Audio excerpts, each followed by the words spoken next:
যোৰহাটত কোনে কি ভাবিছিলে মই নাজানো মোৰ নিজৰ এটা এছেছমেণ্ট থাকে আৰু সেই এছেছমেণ্ট সম্পৰ্কে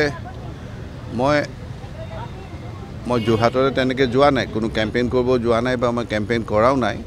কিন্তু যোৰহাটতো মোৰ চাহ চিনাকি মোৰ সতীৰ্থ বহুত আছে এটা কথা অনুভৱ কৰিছিলোঁ যে আমাৰ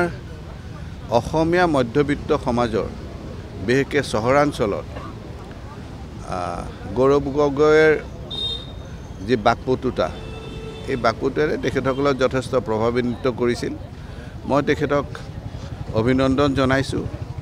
আৰু সঁচা ক'বলৈ গ'লে গৌৰৱ গগৈৰ আজি ৰাজনৈতিক অভিষেক হ'ল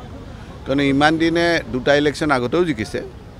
এই ইলেকশ্যন জিকিছিলে তৰুণ গগৈৰ পুতেক বুলি এইবাৰ কিন্তু গৌৰৱ গগৈয়ে নিজৰ দমত ইলেকশ্যন জিকিলে গতিকে তেখেতক আমি কৃতিত্ব দিবই লাগিব